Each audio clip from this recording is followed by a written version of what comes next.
ਹੁਣ ਸਾਡੇ ਨਾਲ ਜੁੜ ਚੁੱਕੇ ਨੇ ਜਸਵੰਤ ਸਿੰਘ ਸੰਧੂ ਜੀ। ਜਸਵੰਤ ਜੀ, ਜੀ ਆਇਆਂ ਨੂੰ, ਸਤਿ ਸ੍ਰੀ ਅਕਾਲ ਜੀ, ਸਵਾਗਤ ਹੈ ਆਪ ਜੀ ਦਾ। ਰੂਬਰੂ ਜੋ ਤੁਸੀਂ ਪ੍ਰੋਫੈਸਰ ਸ਼ੇਰ ਸਿੰਘ ਕੰਵਲ ਜੀ ਦੇ। ਸਤਿ ਸ੍ਰੀ ਅਕਾਲ ਜੀ ਪ੍ਰੋਫੈਸਰ ਸਾਹਿਬ, ਮੱਲੀ ਸਾਹਿਬ, ਸਾਰੇ ਸਰੋਤਿਆਂ ਨੂੰ ਮੇਰੇ ਵੱਲੋਂ ਵਾਹਿਗੁਰੂ ਜੀ ਕਾ ਖਾਲਸਾ, ਵਾਹਿਗੁਰੂ ਜੀ ਕੀ ਫਤਿਹ। ਗੁਰਫਤਿਹ ਜੀ। ਕੀ ਹੈ ਜੀ? ਮੱਲੀ ਸਾਹਿਬ, ਮੇਰੀ ਕਵਿਤਾ ਦਾ ਨਾਂ ਆ ਜ਼ਖਮ 84 ਦੇ। ਹਾਏ ਹਾਏ, ਵਾਹ ਜੀ ਵਾਹ। ਕਲਮ ਚੱਲਦੀ ਨਹੀਂ, ਅੱਖਾਂ ਭਰ ਆਈਆਂ, ਡੋਬ ਪਈ ਜਾਂਦੇ, ਦਿਲ ਰੋ ਰਿਹਾ ਸੀ। ਆਏ ਹਾਏ ਆਏ ਹਾਏ, ਇੱਕ ਵਾਰ ਫਿਰ ਜੀ, क्या अंदाज़े बयान है, वाह जी वाह। ਕਲਮ ਚੱਲਦੀ ਨਹੀਂ, ਅੱਖਾਂ ਭਰ ਆਈਆਂ, ਡੋਬ ਪਈ ਜਾਂਦੇ, ਦਿਲ ਰੋ ਰਿਹਾ ਸੀ। ਜਿੱਥੇ ਸਦਾ ਗੁਰਬਾਣੀ ਦਾ ਜਾਪ ਹੁੰਦਾ, ਉੱਥੇ ਟੈਂਕਾਂ ਤੋਪਾਂ ਨਾਲ ਕੀ ਹੋ ਰਿਹਾ ਸੀ। आए हाय, आहा, क्या बात है, क्या कहने जी, क्या मंजर है। ਹਰ ਸਾਲ ਦੀ ਤਰ੍ਹਾਂ ਜਦੋਂ ਜੂਨ ਮਹੀਨਾ ਆ ਜਾਂਦਾ, ਸਿੱਖਾਂ ਦੇ ਬਲੂੰਦਰੇ ਹੋਏ ਦਿਲਾਂ ਨੂੰ ਯਾਦ 84 ਕਰਾ ਜਾਂਦਾ। ਆਏ ਹਾਏ। ਭੁੱਲਣ ਵਾਲੀ ਤਾਂ ਇਹ ਗੱਲ ਕਦੇ ਵੀ ਨਹੀਂ, ਭੁੱਲਣ ਵਾਲੀ ਤਾਂ ਇਹ ਕਦੇ ਵੀ ਨਾ ਗੱਲ ਹੈ।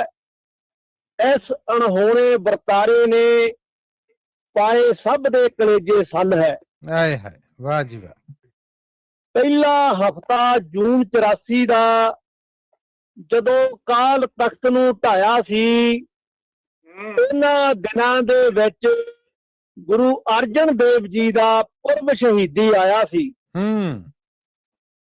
ਸੰਗਤਾਂ ਦੇ ਵਿੱਚ ਜੋਸ਼ ਸੀ ਕਿ ਸ਼ਹੀਦੀ ਪੁਰਬ ਮਨਾਵਾਂਗੇ।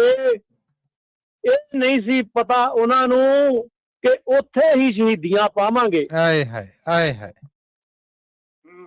ਬੱਚੇ, ਬੁੱਢੇ, ਬਾਲ, ਨਿਆਣੇ ਦਾ ਤਰਸ ਉਹਨਾਂ ਨੂੰ ਆਇਆ ਨਾ, ਨਾਲ ਗੋਲੀਆਂ ਭੁੰਨ ਦਿੱਤੇ, ਪਾਪੀਆਂ ਦਾ ਮਨ ਘਬਰਾਇਆ ਨਾ। ਆਏ ਹਾਏ, ਵਾਹ ਜੀ ਵਾਹ। ਖੋ ਕੇ ਬੱਚੇ ਮੀਰ ਮੰਨੂ ਦੇ ਨੇਜਿਆਂ ਉੱਤੇ ਟੰਗੇ ਸੀ। ਇਹਨਾਂ ਨੇ ਕਾਰੇ ਵੱਡੇ ਕੀਤੇ, ਇਹ ਉਸ ਤੋਂ ਵੀ ਅੱਗੇ ਲੰਘੇ ਸੀ।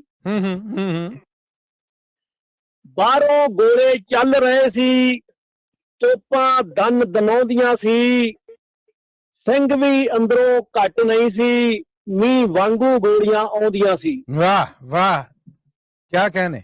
ਸਰਕਾਰਾਂ ਨਾਲ ਕਾਹਦਾ ਮੁਕਾਬਲਾ, ਦੂਜਾ ਅੰਦਰ ਸਿੰਘ ਵੀ ਥੋੜੇ ਸੀ, ਨਾ ਸੀ ਕੋਈ ਬਹੁਤਾ ਅਸਲਾ, ਪਰ ਫਿਰ ਵੀ ਮੂੰਹ ਫੌਜਾਂ ਦੇ ਮੋਰੇ ਸੀ। ਕਿਆ ਕਹਿਣੇ। ਫੇਰ ਵੀ ਕਿਸੇ ਗੱਲੋਂ ਘੱਟ ਨਹੀਂ ਸੀ, ਮੁਕਾਬਲਾ ਡਟ ਕੇ ਕੀਤਾ ਸੀ।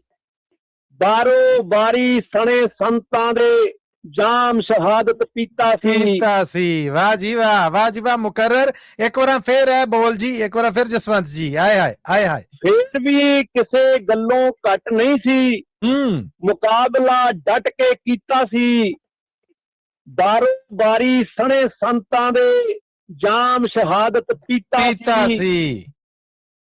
ਭੈੜੀ ਉਸ ਸਰਕਾਰ ਦੇ ਇਹ ਬਹੁਤੇ ਭੈੜੇ ਕਾਰੇ ਸੀ, ਕੋਈ ਹੋਰ ਕਰਦਾ ਤਾਂ ਜਰ ਲੈਂਦੇ, ਇਹ ਆਪਣਿਆਂ ਨੇ ਆਪਣੇ ਮਾਰੇ ਸੀ। ਹਾਏ, ਕੌੜੀ ਗੱਲ ਤੇ ਹੈ ਜੀ, ਏਦਾਂ ਹੀ ਹਕੀਕਤ। ਕਾਲ ਤਖਤ ਨੂੰ ਢਾ ਦਿੱਤਾ, ਮਰਜ਼ਾਦਾ ਦੀਆਂ ਉੱਡੀਆਂ ਧੱਜੀਆਂ ਸੀ, ਲੱਖਾਂ ਗੋਲੀਆਂ ਗੋਲੇ ਚੱਲੇ, 38 ਗੋਲੀਆਂ ਹਰਿਮੰਦਰ ਵਿੱਚ ਵੱਜੀਆਂ ਸੀ। ਹਾਏ।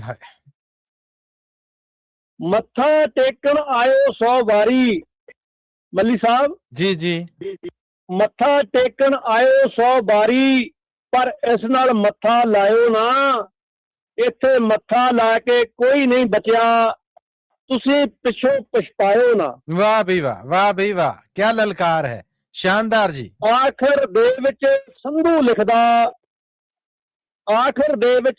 ਲਿਖਦਾ, ਕਰਦਾ ਯਾਦ ਮੁਰੀਦਾਂ ਨੂੰ, ਹਰੀ ਮੰਦਰ ਖਾਤਰ ਜੋ ਵਾਰ ਗਏ ਜਾਨਾ, ਪ੍ਰਣਾਮ ਉਹਨਾਂ ਸ਼ਹੀਦਾਂ ਨੂੰ, ਪ੍ਰਣਾਮ ਉਹਨਾਂ ਸ਼ਹੀਦਾਂ ਨੂੰ। ਬਹੁਤ ਅੱਛਾ। ਵਾਹਿਗੁਰੂ ਜੀ ਕਾ ਖਾਲਸਾ, ਵਾਹਿਗੁਰੂ ਜੀ ਕੀ ਫਤਿਹ। ਬਹੁਤ ਧੰਨਵਾਦ ਤੁਹਾਡਾ ਜਸਵੰਤ ਜੀ, ਤੁਹਾਡੇ ਵਾਸਤੇ ਹਰਦੇਵ ਸਿੰਘ ਔਤਾਲ ਜੀ ਨੇ ਜਿਹੜੇ ਇਹਨਾਂ ਨੇ ਫੇਸਬੁੱਕ ਰਾਹੀਂ ਦਾਤ ਭੇਜੀ ਹੈ, ਵਾਹਵਾ ਕੀਤੀ ਹੈ ਔਰ ਸਤਿ ਸ੍ਰੀ ਬਹੁਤ ਅਕਾਲ ਬੁਲਾਈ ਧੰਨਵਾਦ ਜੀ ਅਟਾਲ ਸਾਹਿਬ ਦਾ, ਸਤਿ ਸ੍ਰੀ ਅਕਾਲ ਮੇਰੇ ਵੱਲੋਂ ਵੀ। ਥੈਂਕ ਯੂ ਜੀ, ਥੈਂਕ ਯੂ। ਜਿੰਦੇ ਵਾਸਤੇ ਰਹੋ। ਥੈਂਕ ਯੂ ਜਸਵੰਤ ਜੀ।